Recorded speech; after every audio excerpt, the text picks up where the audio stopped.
All right, today we're diving into a powerful Buddhist idea for building a truly steady foundation in your life.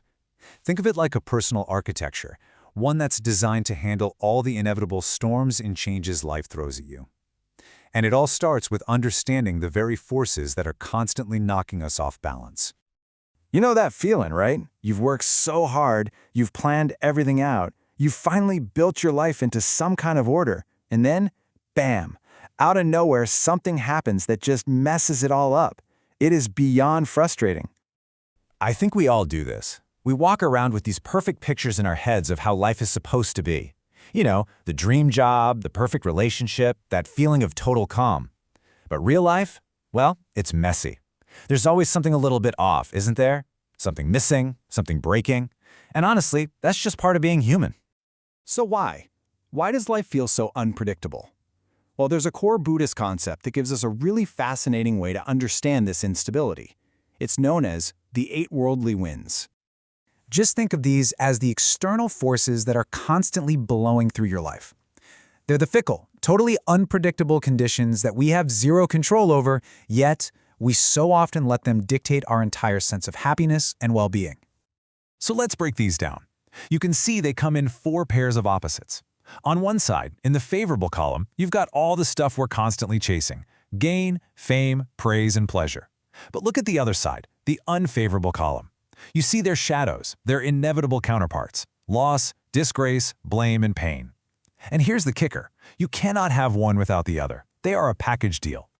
And this is the most important part. The ancient texts are crystal clear on this. All of these conditions, the good ones and the bad ones, are fundamentally temporary. By their very nature, they are fleeting. They show up, and then they're gone. The metaphor of winds is just perfect, isn't it? Because think about it. You can't predict the weather with total certainty, and you sure as heck can't control it. You can't just tell the wind to stop blowing. All you can do is build a shelter that can withstand it. And it's the exact same thing with these conditions in life. Let's look at a really modern example of this, what I call the reputation trap. In our social media world, attention has literally become a currency. We get hooked on the high of praise and fame, constantly checking for likes, for followers, for good comments. But here's the problem. That praise is built on shifting sand. It can disappear in a flash, turning into silence, or even worse, a storm of criticism. Just take the story of the YouTuber Einzelgänger. His channel just exploded after a viral video. For years, he was riding this incredible wave of constant praise, constant growth. He said he felt unstoppable. Then, in 2023, the winds changed. The trend reversed. The praise started to fade. But because he understood that fame is temporary, he was able to adjust and settle into a new normal without letting it completely destroy him. Okay, so we know what the winds are, we get it. But why do they have so much power over us? Why do they hurt so much? To understand that, we have to look at the architecture of our own suffering. And this is a big question. Really think about it for a second. When something bad happens, when that wind of loss or blame starts blowing, is the pain actually coming from the event? Or is it coming from the story we immediately start telling ourselves about the event? This brings us to another incredibly powerful Buddhist teaching, the simile of the 2 arrows.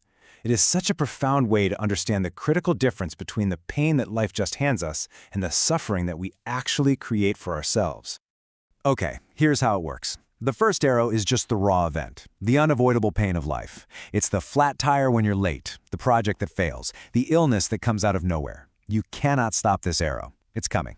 But the second arrow, the second arrow is the one we fire at ourselves. It's our reaction. It's the anger, the blame, the self-pity, that endless mental loop of, why me? This isn't fair. This shouldn't be happening.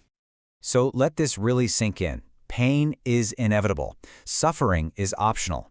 The first arrow causes pain, for sure. But the real, drawn-out agony, that comes from the second arrow, the one we have full control over, and yet we just keep firing it into ourselves over and over again. So if we're the ones firing that second arrow, how in the world do we stop? Well, it takes a fundamental shift in our perspective. It means adopting what you might call the architect's mindset, learning to find stability right in the middle of all this constant change. This simple phrase, "this too shall pass," holds the entire key. There's this great story about a Persian king who asked his advisors for one sentence that would be true in every possible situation. They gave him a ring, and engraved on it were these 4 words. In his moments of greatest victory, it kept him humble, and in his moments of deepest despair, it gave him hope. When you truly, deeply get that everything, the good stuff and the bad stuff, is temporary, you naturally start to loosen your desperate grip on it all.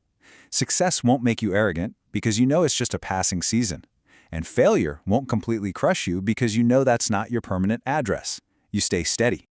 According to the Buddhist texts, this is basically the definition of wisdom. A wise person sees things as they truly are. They don't get all thrown off balance by getting what they want, and they don't recoil in horror from the undesirable. And why? Because they see the fundamental truth underneath it all. It's all gonna pass. It's all perishable. Okay, this all sounds really good in theory, but how do we actually do this when life is falling apart? Let's get practical. Here is a 3-step protocol for building your own steady foundation by practicing non-resistance.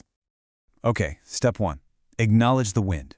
Just label what's happening calmly, without all the drama and judgment. Simply say to yourself, the wind of blame is blowing right now. Step 2. Drop the story. This is huge. You have to catch yourself reaching for that second arrow. Notice that victim narrative starting to spin up in your head and just let it go. And finally, step 3. Establish your presence. Stop building your house on the shifting sands of external praise or gain. Your value is internal. Your foundation is within you. And this really gets to the absolute heart of the matter. We think strength is about controlling everything, about bending the world to our will. But that's impossible. That's not strength, that's a fantasy. Real strength is resilience. It's the ability to stand your ground, feel those winds blow right through you, and not get swept away. So please remember this. You are the architect of your inner world. All that other stuff, the gain and loss, the praise and blame, that's just the weather. And a good architect doesn't waste time trying to stop the rain. They build a house with a solid foundation and a strong roof. And that leaves us with one final thought. Just imagine for a moment all the time and energy you spend fighting reality, resisting those winds, and shooting those second arrows at yourself. If you took all of that energy and you redirected it, what could you build instead?